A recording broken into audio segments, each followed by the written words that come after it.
श्री रामचंद्र झांगड़ा जी हमारे बीच में है। साथ में हमारे जिलाध्यक्ष कैप्टन भूपेंद्र बीरचंद्र जी, प्रदेश कांग्रेस मंत्री सदस्य सीमा केजरीवाल जी, प्रदेश सेक्रेटरी प्रमुख अरविंद शर्मा जी।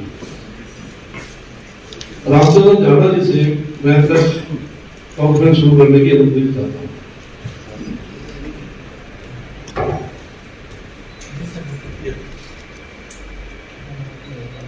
अगर पॉसिबल है तो बिना माइक ही बोल दीजिए, ये डिस्टर्बेंस करेगा, वो डबल आवाज आती है। मैं सभी पत्रकार, छायाकार, मित्रों को, सभी भाइयों को, बहनों को भी दीपावली की हार्दिक शुभकामनाएं देता हूँ। आज आदमपुर चुनाव के बीच में आप सबके बीच साथ में सरकार वार्ता करने का मौका मिला कि लोगों का मैं कामना करता हूँ कि आपकी सबकी इच्छाएँ, संवेदनाएँ, भावनाएँ सब हमारे साथ रहेंगी। आपका पूरा सहयोग हमारी पार्टी को, हमारे उम्मीदवार को, हम सबको मिलेगा, ऐसी कामना करते हुए आपके ध्यान में अगर कोई सवाल है ऐसा तो मैं आपसे ही कहता हूँ कि आप अपने प्रश्न की शुरुआत कर सकते हैं। तो पहले आप ही बता दो।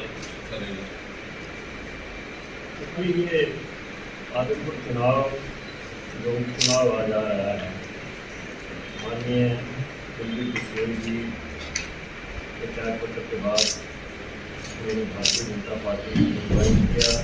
भारत के प्रधानमंत्री नरेंद्र मोदी जी की नीतियों में विश्वास करते हुए हरियाणा सरकार की कल्याणकारी योजनाओं के ऊपर विश्वास करते हुए उन्होंने भारतीय जनता पार्टी में अपनी आस्था व्यक्त की। उनके पुत्र भगत बिश्नोई को हमारे प्रदेश के और देश के हाईकमान ने यहाँ से उम्मीदवार के रूप में चुनाव मैदान में उतारा। हमारी पूरी पार्टी पूरी निष्ठा दिग्जान के साथ इस चुनाव में लगी हुई है। सभी कार्यकर्ता बहुत मेहनत के साथ मतदाताओं तक अपने पार्टी का चुनाव प्रचार कर रहे हैं और सरकार की नीतियों को लेकर जन जन तक जा रहे हैं। और मैं आशा करता हूँ, मुझे पक्की उम्मीद है कि भारी बहुमत के अंदर से हमारा उम्मीदवार भगत बिश्नोई अच्छे चुनाव मैदान में जीतेगा और भारतीय जनता पार्टी कमल का फूल यहाँ से आने सर एक अनुरोध, एक पत्रकारों से अनुरोध, अपना पीछे अवश्य दें। सवाल करने से पहले अपना पीछे आपका कौन सा चैनल है, अपना नाम पीछे सर पहले करवा लो सर, सच में परिचय ये लय बिगड़ जाएगी सर। मैं कह रहा हूँ इतनी आईपी से नाम ना हो, पहले इंट्रोडक्शन करवा लो सर। ये मतलब ये कहाँ से ऐसे नहीं हमारे, मेरी तो समझ में नहीं आ रहा। मैं लय इनसे मेरी सवाल की, मैं पहले इंट्रोडक्शन दूंगा, इतना सवाल गया सर। आप दूसरी बात ये है कि मेरे परिचय को फला चैनल क्यों चलाएगा सर, लाइव भी कटी है किसी की, पता नहीं कौन से ऐसे नहीं होते हैं।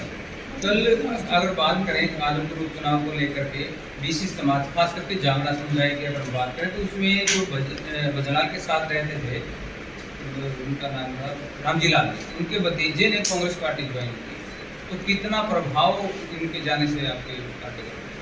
कोई प्रभाव नहीं पड़ेगा उनके जाने से हमारे वोटों के ऊपर। पूरा परिवार रामजीलाल जी का बहुत ही संकल्प के साथ, निष्ठा के साथ भगत बिश्नोई के चुनाव प्रचार में लगा हुआ है। आज रामजीलाल जी हमारे बीच में नहीं है, लेकिन उनके बेटे, पोते और खुद प्रकाश के बड़े भाई ओम प्रकाश जी, सारा परिवार हमारे साथ है। ये अवसरवादी लोग इस किस्म की आशाएं बदलते रहते हैं, इससे चुनाव प्रचार पर ना कोई फर्क पड़ने वाला, ना कोई वोटों पर फर्क पड़ने वाला। आज आदमपुर में काली होली मना रहे टीचर्स, पेंशन थाली को लेकर के बड़ा प्रदर्शन कर रहे हैं। चुनाव के समय में इस किस्म की कोई काली होली मनाना, होली का तो त्यौहार भी नहीं है। इससे दिवाली तो अमावस्या को ही मनाई जाती है हमेशा, और दीपकों का त्यौहार होता है, दीपक प्रकाश का त्यौहार होता है, तो लोग तो इसको प्रकाश पर्व के तौर पर ही मनाएंगे। उनकी अगर कोई समस्या है तो वो शांतिपूर्ण तरीके से समाज सरकार के सामने ला सकते हैं, कह सकते हैं। ऐसा कोई वर्ग नहीं जो आज मनोहर लाल जी की कल्याणकारी नीतियों से खुश ना हो। हम हर वर्ग के लिए, चाहे वो कर्मचारी है, चाहे व्यापारी है, चाहे किसान है, चाहे पिछड़ा वर्ग है, चाहे एससी वर्ग है, सबके लिए पूरी निष्ठा के साथ मनोहर सरकार काम कर रही है। फिर भी अगर किसी को दिक्कत है तो उचित मंच के अपने ऊपर अपनी बात कह सकता है। चुनाव में इसको चुनावी मुद्दा बनाना ये एक सैद्धांतिक बात नहीं है। कर्मचारी आपकी हड़ताल पे हैं। कल हमारे स्थानीय विधायक के घर के आगे उन्होंने धरना दे रखा था। सफाई कर्मचारी है वो, और पूरे शहर में उन्होंने कई दिनों से सफाई नहीं कर रखी है। उनकी मांगों के बारे में आप क्या करेंगे? सरकार के संज्ञान में, और जो उचित मांगे हैं वो जरूरी तौर पर सरकार मानती रही और मान लेगी। सरकार ने एस्मा ना लगाने की भी रिक्वेस्ट किया है कर्मचारियों से रात को, उसके बावजूद कर्मचारी काम पे नहीं लौट पाते। तो देखिए, वो तो उनको समझना चाहिए इस बात को, अपनी ड्यूटी अपनी निष्ठा के साथ करनी चाहिए।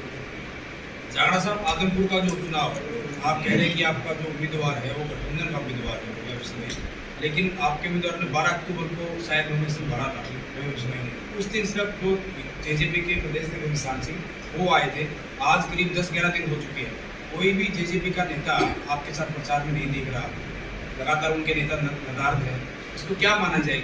गठबंधन में कोई खटास है या फिर उनकी जरूरत नहीं है प्रचार की? नहीं, हमारा एक दूसरे के ऊपर पूरा विश्वास है, कोई खटास नहीं है। और अभी दीपावली का ये त्यौहार का अवसर है, और जैसे दीपावली के बाद 25 तारीख से जोर शोर से प्रोग्राम सबके शुरू हो जाएंगे। उसमें जेजेपी के नेता भी शामिल होंगे, बीजेपी के भी शामिल होंगे, और आप देखोगे हर नेता, चाहे वो बीजेपी का जेजेपी का, यहाँ पूरी मेहनत के साथ चुनाव प्रचार में आपको लगा हुआ दिखाई देगा। इससे जुड़ा हुआ एक और सवाल है मेरा, जब बड़ौदा का चुनाव हुआ था या फिर इलाहाबाद का चुनाव हुआ था, जो ये पीछे पोस्टर लगाया जाता है, इसको लेकर भी सवाल खड़े हुए थे, लेकिन इस बीजेपी के पोस्टर को दुरुस्त कराया था, उसमें जेजेपी का सिंबल भी लगाया था। यहाँ कोई ऐसी आवश्यकता नहीं पड़ी क्योंकि वहाँ लगाया गया था, यहाँ नहीं लगाया। नहीं, ये बीजेपी के सिंबल पर चुनाव है, उसमें वो भी दोनों बीजेपी ही थे। अलाइड पार्टियां दोनों अपने वैसे संयुक्त रूप से चलता है चुनाव का जो प्रचार अभियान है, लेकिन सिंबल में ऐसी कोई बात नहीं होती, क्योंकि ये तो फिर लोगों में असमंजस आ जाता है। ये तो कमल का फूल का ही चुनाव चिन्ह चलेगा। रामचंद्र जी, आप आज प्रेस कॉन्फ्रेंस के लिए आए हैं, उम्मीद है कि हल्के में भी जाएं, लोगों से वोट की अपील भी करेंगे। क्या उन लोगों से भी आप रूबरू होंगे जिनको आपने शराबी कहा था किसान आंदोलन में, किसानों से खास करके? देखिए, ना तो मैंने सारे किसान आंदोलन के बारे में कोई सवाल उठाया था। ये उस समय की बात थी जिस समय वहाँ पर घटना घटी थी। वहाँ पर जो हमारा टिकरी बॉर्डर है, वहाँ पर कुछ शराब की पेटियाँ पकड़ी गई थी, और कुछ लोग ऐसे अवांछित लोग भी पकड़े गए थे, और वहाँ पर एक आदमी की हत्या भी हुई थी, वहाँ पर मर्डर भी हुआ था। तो उस समय ये बात थी कि इसमें कुछ ऐसे तत्व हैं जो इस किस्म के हैं, जो नशे के आदि हैं और पूरे किसान आंदोलन के लिए ना मैंने ऐसी को बात कही। उस मुद्दे को लोगों ने बना लिया, तो उस समय की बात थी, वो चली गई। शराब की पेटियां सिर्फ अखबारों में पकड़ी गई थी कि मुकदमा भी दर्ज हुआ था उस दौरान? नहीं, वो पूरा मीडिया में आप लोगों ने ही दिखाया था। कोई कार्रवाई भी तो कानूनी सरकार आपकी है, कोई कार्रवाई हुई होगी शराब की पेटियां पकड़ने? ऐसी थी, वहाँ कोई भी इस किस्म का कदम उठाना, कोई हिंसात्मक अगर कोई बात हो जाती तो फिर वो गलत बात हो जाती। इसलिए सरकार पूरा संयम से काम ले रही है। सरकार संयम कर रही थी, लेकिन आपने उग्रता दिखाई, आपने हौसला दिखाया, शराबी कहने से आप नहीं छोड़े किसानों को। ये मेरा व्यक्तिगत प्रेस कॉन्फ्रेंस भी नहीं है, यहाँ पर ये पार्टी के लिए प्रेस कॉन्फ्रेंस है, और वो मुद्दा जा चुका है। अगला सवाल ये है कि भव्य बिश्नोई को लोग वोट क्यों दें? उनकी व्यक्तिगत अपनी अलग से खुद की पहचान क्या है? भजन लाल जी के पोते हैं, कुलदीप बिश्नोई के बेटे हैं, उन तमाम चीज़ों को छोड़ करके अगर व्यक्ति विशेष की बात की जाए, ऐसा कौन सा गुण आप बताएंगे कि जिसकी वजह से यहाँ के मतदाता आदमपुर के उनको अपना विधायक चुने? देखिए, किसी भी उम्मीदवार की कोई स्वयं की छवि पर ही निर्भर नहीं होता, स्वयं की पहचान की भी शुरुआत होती है। उनके दादाजी के समय से उनकी एक राजनीतिक विरासत। मैं इस वजह से कह रहा था सर, क्योंकि इसमें परिवारवाद जुड़ जाएगा। मैं पूरी बात को आप समझना चाहता हूँ। चौधरी भजनलाल के नाम की छवि है, उनकी माँ भी विधायक रही हैं, उनकी दादी भी विधायक रही हैं, उनके पिताजी भी विधायक रहे हैं। एक पूरा राजनीतिक वातावरण उनके परिवार का यहाँ पर रहा। रही बात वो नए लड़के आए हैं, तो कहीं ना कहीं से तो शुरुआत होती है। तो वोट केवल मात्र एक व्यक्ति की नहीं होती, उसमें नरेंद्र भाई मोदी जी की नीतियां भी शामिल होती हैं जो पूरे देश को प्रभावित करती हैं। उसमें मनोहर लाल सरकार की भी नीतियां होती हैं जो पूरे प्रदेश को प्रभावित करती हैं। और उस परिवार का भी अपना एक पहचान होती है। तो सारी चीज़ें मिलके एक व्यक्ति की छवि बनती है और उसमें हमारा उम्मीदवार जो है वो यहाँ सब उम्मीदवारों से ऊपर है। आज कर्मचारियों का ओपीएस को लेकर के मैं आपके सवाल को बड़ा कर रहा हूँ। वहाँ चल रहा है आदमपुर में प्रदर्शन, बड़ी संख्या में वहाँ कर्मचारी हैं। एक कर्मचारी ने मुझे वॉइस नोट भेजा कि प्रेस कॉन्फ्रेंस में लगातार आप नेताओं से मिलते हैं। उन्होंने कहा कि भजन लाल के परिवार के तमाम लोग पेंशन लेते हैं, आपके गठबंधन में सहयोगी चौटाला साहब के परिवार के लोग हैं तमाम, वो भी पेंशन लेते हैं। इस तरीके से कई सियासी परिवार हैं, जितने मेंबर हैं उनको अलग अलग बहुत सारी पेंशन आती है। लेकिन जिन लाखों कर्मचारियों के वोट से ये लोग बने हैं, आप लोग भी बने हैं, उनको 58 साल की नौकरी करने के बाद भी पेंशन क्यों नहीं? क्या उनके साथ ये ज्यादती नहीं है? देखिए, हरियाणा सरकार जब से मनोहर जी के नेतृत्व में आई है, इस किस्म की कमियां जो पिछले लंबे समय से चल रही थी, हमने ठेका प्रथा को धीरे धीरे बंद करने का एक प्रोग्राम कर दिया। अब सब कौशल रोजगार निगम के माध्यम से कर्मचारी लगेंगे और जो पक्के कर्मचारियों को बेनिफिट होंगे वो आगे से सबको मिलेंगे। ये लंबे समय से कर्मचारियों का शोषण होता था। कई बार ठेकेदार PF भी जमा नहीं करवाता था, कई बार तनख्वाह भी मार जाता था, कई बार उनसे वैसे भी देता था 10,000 और खर्च करवाता था 12,000 जो सरकार से उसको मिलते थे, 2020 में खा जाता था। इन तमाम किस्म के शोषण को रोकने के लिए हरियाणा सरकार ने कौशल रोजगार निगम के माध्यम से सारी नौकरियां देने का संकल्प लिया है, उसकी शुरुआत कर दी है और उसमें आगे जो भर्तियां आएंगी उसमें ठेका प्रथा पूरी तरह से समाप्त हो जाएगा और हर एक कर्मचारी का रिकॉर्ड जो है ना वो सरकार के रिकॉर्ड के ऊपर होगा। तो उसको जितनी भी बेनिफिट एक दूसरे कर्मचारियों को मिलती हैं, जो नियमित कर्मचारी हैं, जो उनको जितना भी बेनिफिट्स मिलते हैं वो सबको मिलेंगे। तो इसीलिए हरियाणा सरकार ने ये चालू किया है। इनको थोड़ा सा संयम रखना होगा। संयम रखेंगे तो धीरे धीरे सारे कर्मचारी कौशल रोजगार निगम के तहत आ जाएंगे। सरकार के पास पूरा डाटा होगा, उसमें आरक्षण नीति भी लागू होगी, उसमें सबका PF भी जमा होगा, सबकी जो अन्य जो बेनिफिट्स होते हैं ये सवाल नहीं था सर। ठेका प्रथा को लेकर के मेरा सवाल नहीं था। ओल्ड पेंशन स्कीम और न्यू पेंशन स्कीम को लेकर के मेरा सवाल था।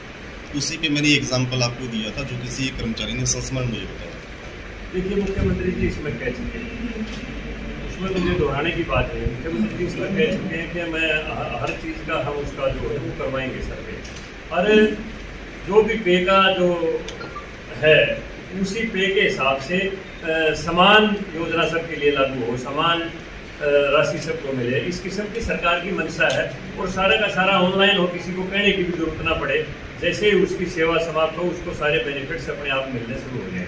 तो इस और हरियाणा सरकार गंभीरता से हर विभाग में कदम उठा रही है। सर, एक प्रश्न मेरा भी था, भव्य बिश्नोई के बारे में था। आपने भव्य बिश्नोई के बारे में, आपका जो नुमाइंदा है भाजपा की तरफ से, उसके बारे में एक प्रश्न मेरा ये था कि उसके दादा ने पूरे हरियाणा के अंदर जो आयाराम गैराम की प्रथा शुरू की थी, उसके कारण पूरे देश के अंदर हरियाणा का नाम बदनाम हुआ और उसके बाद कांग्रेस पार्टी ने उनको कभी भी मुख्यमंत्री नहीं बनाया। उनकी माँ के ऊपर भी आपराधिक मुकदमे दर्ज है, उनके पिता के ऊपर भी मुकदमे दर्ज है, उसके खुद के ऊपर भी मुकदमे दर्ज है। ऐसा उसको क्या खास बात लगी आपको कि आपको इतने बड़े क्षेत्र में कोई और नुमाइंदा नहीं मिला?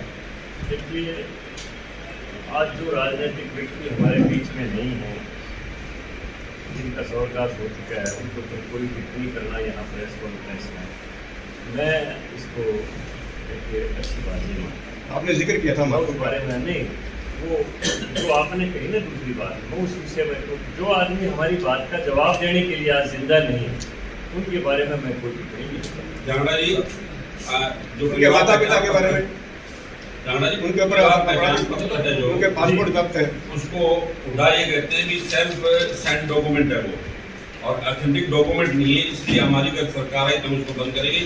जबकि आपकी सरकार ने परिवार पहचान पत्र के ऊपर बहुत सी योजनाएं का बेस बना के उसको लागू किया हुआ है। वो कहते हैं इसको समाप्त क्या है, ना नमक तेल होगा ना धंधा चाहिए, ना उल्टा ने कभी आना है, ना कोई तो वो बदलाव कर सकता है। उसका समय समाप्त हो चुका है, अब कांग्रेस का ही समय समाप्त हो चुका है। असल बात तो ये है।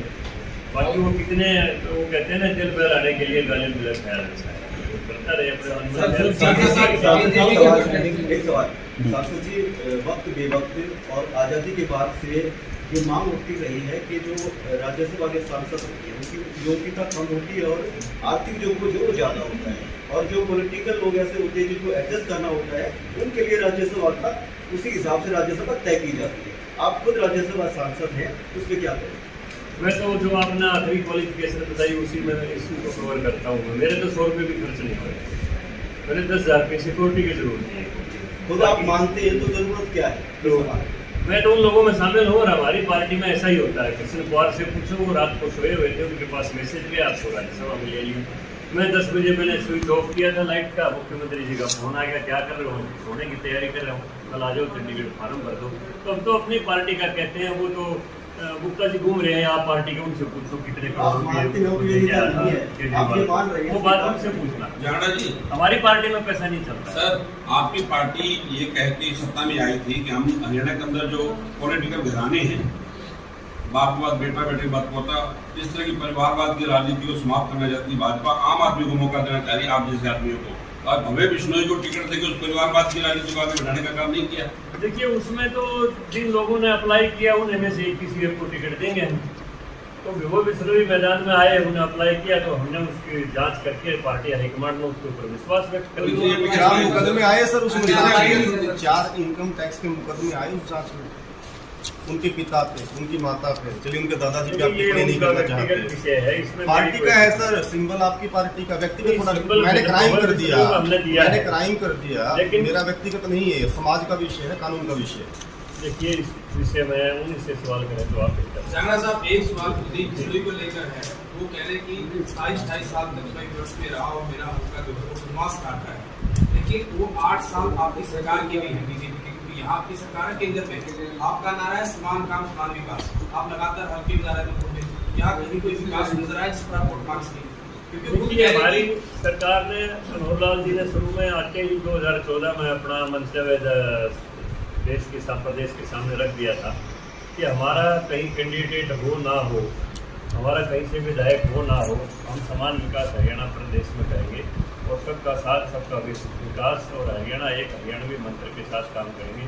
और उसी मंत्र के साथ हरियाणा सरकार ने 90 के 90 हल्कों में समान विकास किया है। यहाँ भी 603 करोड़ के लगभग विकास कार्य हो रहे हैं, सैकड़ों करोड़ के पाइपलाइन में है। अगर पूरी सूची में पढ़ूंगा तो समय लग जाएगा, आपको मैं दे सकता हूँ विकास। बिल्कुल सर, हर वक्त का बोलता आई नहीं आती कि पक्का भी जाओ। सर लगता है कि अर्बन को प्राथमिकता प्रायोरिटी पे रखा जाता है, जो रूरल है उसको प्रायोरिटी पे नहीं रखा जाता। ये आप लोग ये आप ये पंचायत विभाग से आंकड़े पूछिए एक बार। मनोहर सरकार में जितना ग्राम पंचायतों को पैसा मिला है उतना आज तक, जब से 1966 से 1 नवंबर से हरियाणा बना है तब से आज तक नहीं मिला जितना गाँवों को पैसा मनोहर सरकार ने मिला। अब किसी गाँव की पंचायत से जाके उनसे पूछा गया कि बनवारी लाल जी मंत्री हैं सरकार में, तो वाई साहब उन्होंने एक वक्तव्य में ये कहा कि पूर्व की जितनी भी सरकारें थी वो नौकरियां हैं अपने चहेते लोगों को देते थे। साथ ही उन्होंने इसमें ये जोड़ा कि भजन लाल जी ने अपने बहुत सारे लोगों को नौकरियां दी हैं जिसका उनको रिवर्ट की वोट के रूप में मिलेगा।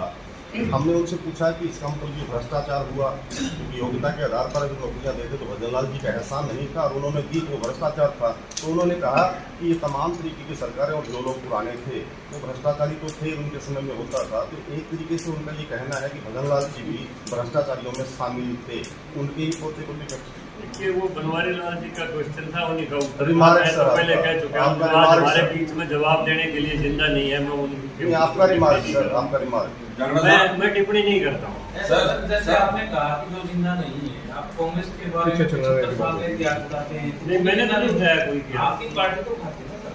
तो मैं प्रेस कॉन्फ्रेंस कर रहा हूँ। पार्टी को व्यापक कर रहे हैं सर, आप व्यक्तिगत नहीं है, आप पार्टी को व्यापक कर रहे हैं।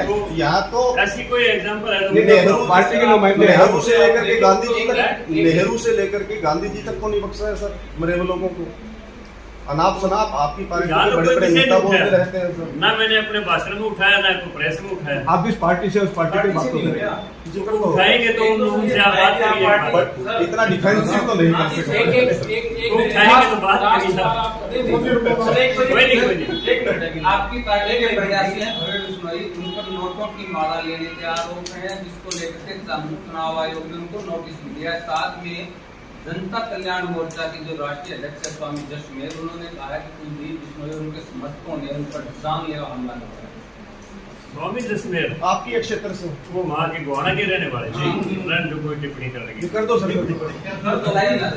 हमला तो यहाँ हुआ है, हमला आदमपुर क्षेत्र में।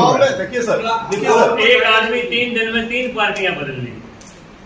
पहले बीजेपी से टिकट मांगी, हमने इनकार कर दिया। ये बात हमने की हो रही है। कांग्रेस के पास गया, उन्हें इनकार कर दिया, फिर जेजेपी के पास चले गया। वो क्या बताओ कौन सा मोर्चा बना रखा है, क्या कर रखा है, तो क्या जरूरत है ऐसे कोई चर्चा करने की जरूरत ली जा रही है। ऐसा है जी, चुनाव में पैसा लोग देते हैं, चुनाव में पैसे की जरूरत भी होती है ना।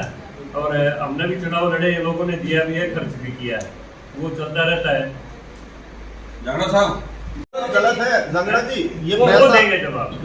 लंगड़ा जी कानून में गलत है ये, तो भी आप मान रहे हैं कि जरूरत होती है लोग देते हैं, हम ले लेते हैं। नए कानून के मैंने तहत बिना 5 चुनाव लड़े हैं, नहीं, अब नहीं रह सकते मैंने आप। 5 चुनाव लड़े हैं। आपने आपके गले में मलाई जलती थी, मुझे याद है, आपको मैंने देखा है, बहुत बार देखा है मैंने, लेकिन ये आपको चेंज हो गया है, अब चेक से देते हैं पेमेंट। सरकार ने कानून है ये, आप ऐसे नहीं ले सकते। जांगड़ा साहब तो मैंने भी भगवत कृष्ण को मैंने लेते हुए तो देखा नहीं, फोटो देखी होगी आपने, मैंने फोटो भी नहीं देखा। आप पूछ लो अपने कर्मचारी से। जांगड़ा साहब आदमपुर विधानसभा क्षेत्र हरियाणा का ऐसा क्षेत्र है जिसके अंदर सर्वाधिक ढाणियां हैं, करीब 26,000 वोट उनमें है। क्या आदमपुर विधानसभा क्षेत्र हरियाणा का ऐसा क्षेत्र है जिसमें सर्वाधिक ढाणियां हैं, गाड़ियों में तो किसान बसते हैं। वोट उनके 26,000 है, बहुत बड़ा एक बड़ा वोट है, परंतु उन ढाणियों के अंदर कई इस तरह की अड़चने हैं जिनमें मूलभूत सुविधाएं नहीं है, बिजली की लेके, पानी को लेके, शौचालय को लेके, इस तरह की है।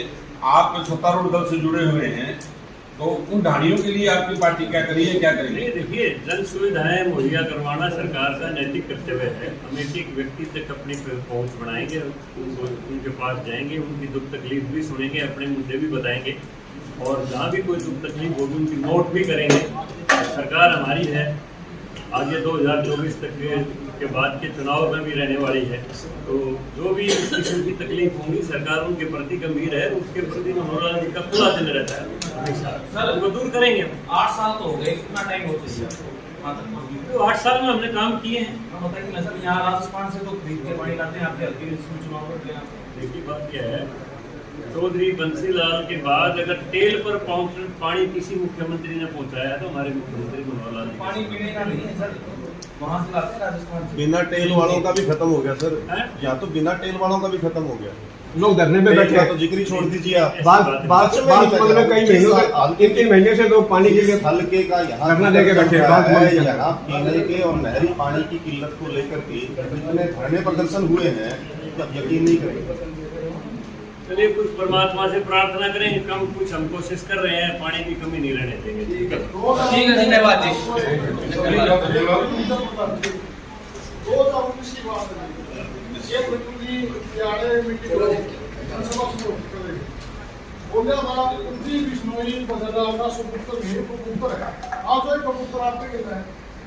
वो जिन्होंने बोला था उनके बारे में उनसे पूछिए, मैंने पढ़ा नहीं है कहीं।